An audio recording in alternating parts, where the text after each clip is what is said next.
আমার মা বাবা একটি প্রবাসী ছেলের সাথে আমার বিয়ে দিয়েছিল। কিন্তু সেই সংসার করা আমার পক্ষে সম্ভব ছিল না। আর তাই তাকে আমি ডিভোর্স দিয়ে চলে আসলাম। বাড়িতে আসার পর ৫০ বছর বয়সী একটা লোক আমাকে পায়েস খাইয়ে অজ্ঞান করে ফেলে।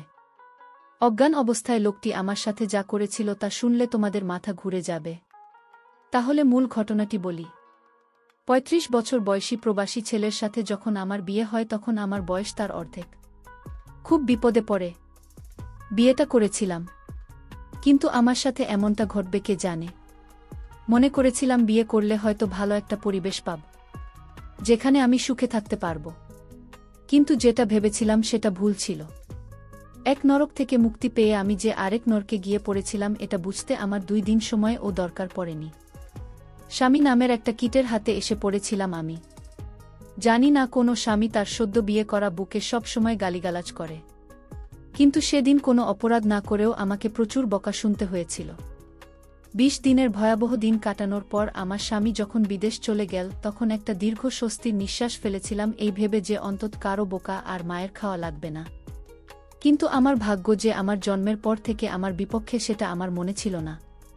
উনি যাওয়ার পর থেকেই আমার দেবর আর আমার নন্দের বড় ছেলে আমাকে খারাপ নজরে দেখতে। আমি বুঝতে পারছিলাম নন্দের ছেলে আমার সাথে কি করতে চায়। আমাকে প্রতিদিন বিভিন্ন বাজে কথা বলত।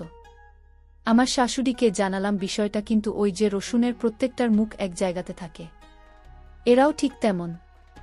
আমি অভিযোগ করার পর থেকে আমার উপর অসম্মানের মাত্রা বেড়ে গেল। সবচেয়ে বেশি আশ্চর্য হতাম যখন আমার নন্দের ছেলে আমার সাথে বাজে ভক্ত। শাশুড়িকে জানানোর পর যখন কোনো কাজ হল না সিদ্ধান্ত নিলাম আমার স্বামীকে বিষয়টা জানাব। কিন্তু সেটাও হলো না। আমার ফোন কেড়ে নেওয়া হলো। আমাকে হুমকি দেওয়া হলো যদি তার ছেলের কানে কিছু যায় আমার খবর খারাপ হবে। মুখ বুজে সহ্য করা ছাড়া আমার কোনো উপায় ছিল না। আমার যা এর সাহায্য নিয়ে আমার স্বামীকে আমি সব জানালাম, কিন্তু তাতেও কোনো লাভ হলো না। উল্টো আমার স্বামী সুমন আমাকে দুশ্চরিত্রা বানাল আর যত রকমের বাজে কথা আছে সব শুনিয়ে দিল আমাকে। সেদিন সারাদিন রাত আমি কান্না করেছিলাম যে সংসারে স্বামীর কাছে বইয়ের কোনো মূল্য থাকে না, সেই সংসারে থাকা আর না থাকা সমান। তবুও মুখে কুলুপ এঁটে অত্যাচার সহ্য করে যাচ্ছিলাম। এর মাঝে আমি আমার বাবার বাড়ি বেড়াতে যেতে চাইলে আমার শাশুড়ি আমাকে বলল, তুমি যদি এই বাড়ি থেকে এক পা কোথাও যাও তাহলে আমার ছেলেকে ডিভোর্স দিয়ে যেতে হবে। আমার পায়ের তলা থেকে মাটি সরে গিয়েছিল আমার শাশুড়ির কথা শুনে। বাপের বাড়ি যাবার সাথে যে ডিভোর্সের সম্পর্ক আছে সেটা আমি প্রথম ওই বাড়ি থেকেই দেখেছিলাম। এভাবে ৬ মাস কেটে যায়। এর মাঝে আমার বাবা বড় ভাই বা সৎ মাকে ও আমাকে একটা বারের জন্য দেখতে যায়নি। আমার স্বামী মাসিয়া থেকে বাড়িতে আসার সাথে সাথে আমাকে ডিভোর্স দিতে নিয়ে যাওয়া হয়। উনি আমার একটা কথাও শোনেনি। ওর মায়ের কথা শুনেই আমাকে ডিভোর্স দিতে নিয়ে যায়। আমার স্বাক্ষর হবার পর আমাকে বলে, এবার কোথায় যাবি যা। আমার মোবাইল, কিছু টাকা, গহনা সহ যাবতীয় কিছু রেখে দেয়। ওরা শুধু স্যান্ডাল পায়। সেদিন ওই বাড়িকে পর করে চলে এসেছিলাম আর বারবার আল্লাহর কাছে বলেছিলাম, আল্লাহ, আর কোনো মেয়ের সাথে যেন এমনটা না হয়। বিয়ের সময় ভেবেছিলাম কষ্ট হয়তো বা বিদায় করে দিয়ে বাপের বাড়ি থেকে চলে গেলাম, কিন্তু অভাগীর দিকে কষ্ট বারবার ফিরে তাকায়, তার পিছু ছাড়তে চায় না। তা না হলে কি আর আরও বেশি কষ্ট নিয়ে আবার বাবার বাড়ি ফেরত আসি। বাড়িতে ঢুকে যার সাথে দেখা হয় সে আমাকে অচেনা লোক মনে করে এড়িয়ে চলতে শুরু করে।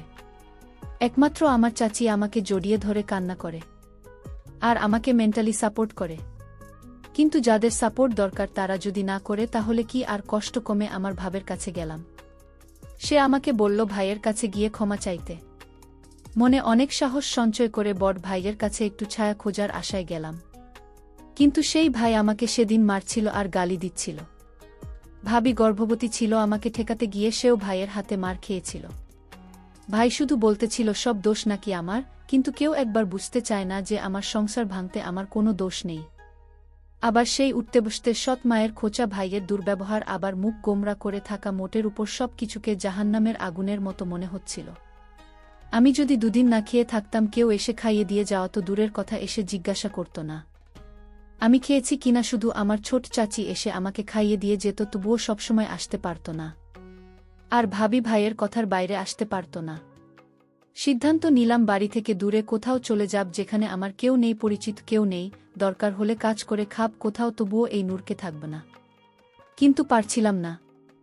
কিন্তু সেই সাহস সঞ্চার করতে পারছিলাম না যে এটা আমার মা করে দেখিয়েছিল।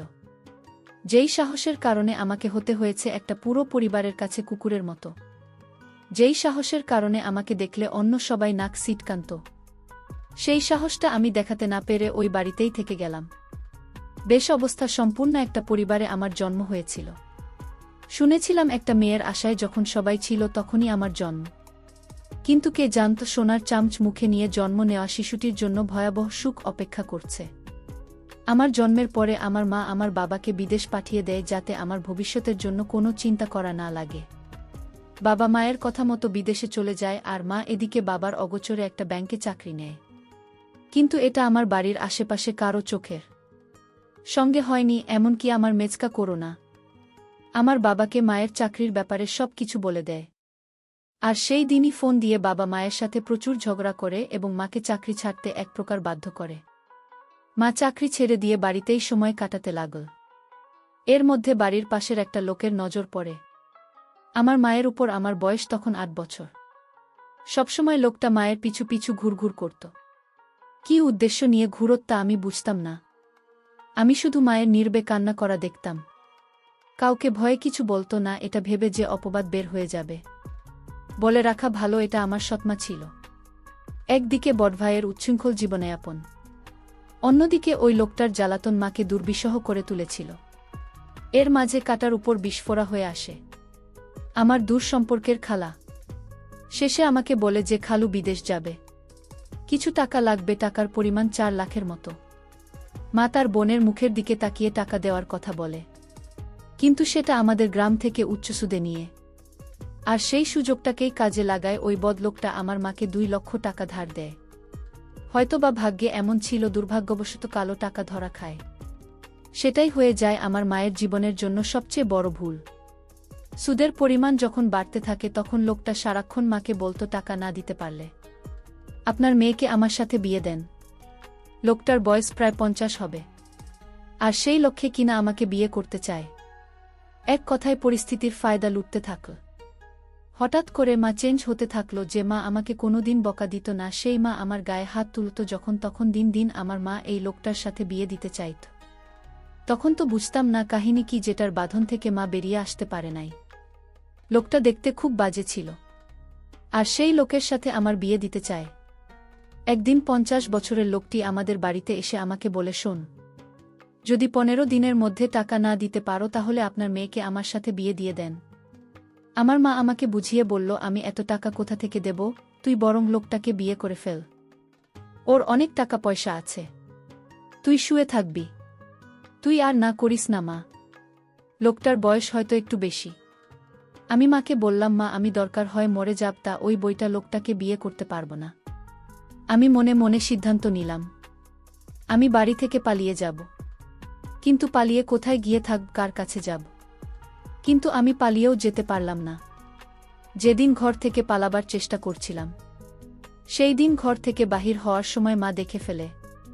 তারপর আমার পিছনে আমি যখন একটা সিএনজিতে উঠলাম, আর সেই সিএনজিতে বসেছিল সেই লোকটা যার সাথে আমার বিয়ে হবার কথা। লোকটার নাম শুনেছিলাম আকবর আলী।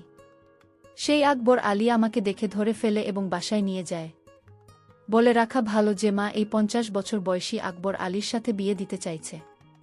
সে আসলে আমার আপন মা না, সে আমার সৎমা। আর সৎমা বলেই এরকম একটা 50 বছর বয়সী লোকের সাথে আমার বিয়ে দিতে চাইছে। তাছাড়া ঋণ পরিশোধ করতে আমাকে তার সাথে বিয়ে দেওয়া হচ্ছে। যাই হোক, আমাকে সিএনজি থেকে লোকটা ধরে বাড়িতে নিয়ে আসলো আর বলল, শোনো, আমার কিসের অভাব, আমার সাথে বিয়ে হলে তো সমস্যা কি? আমি লোকটিকে বললাম, দেখুন, আপনি আমার বাবার বয়সী, আপনি আমাকে এখান থেকে চলে যেতে দিন। আমি এখানে থাকব না আর আপনাকে বিয়ে করতে পারব না। দরকার হয় মরে যাব, তাও আপনার সাথে আমার বিয়ে হবে না। লোকটি আমার কথা শুনে আমাকে জোরে একটা থাপ্পড় মেরে বলল, এই মেয়ে, কি ভাবছিস তুই আমার টাকার কিছুটা নাই? তোর মা যদি 1 সপ্তাহের ভিতরে টাকা ফেরত না দেয় তাহলে তোর অবস্থা খুব খারাপ হয়ে যাবে। হঠাৎ লোকটির ব্যবহার পরিবর্তন হতে শুরু করল। লোকটি বলল, শোনো মা, আসলে আমি ভুল করেছি। তুই আমার মেয়ের মতো, আজ যদি আমার একটা মেয়ে থাকতো তাহলে আমি কি এরকম একটি লোকের হাতে তুলে দিতে পারতাম? লোকটির পরিবর্তন দেখে আমার মনের ভিতর সন্দেহ সৃষ্টি হল।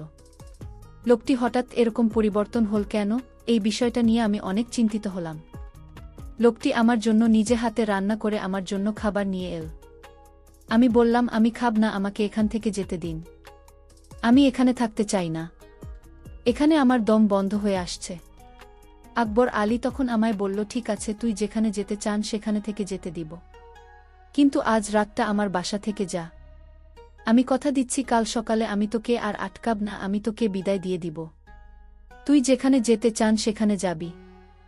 আমার মনের ভিতর আরও সন্দেহ সৃষ্টি হল। আজ রাত থাকার কথা বলছে কেন? কি হয় জানি না। আকবর আলীর বাড়িতে কেউ নেই। আকবর আলীর বড় মারা গেছে। তার একটা ছেলের সন্তান আছে, সে বিদেশে থাকে। আকবর আলী নিজে রান্না করে মাঝে মাঝে বয়ে এসে রান্না করে দিয়ে যায়।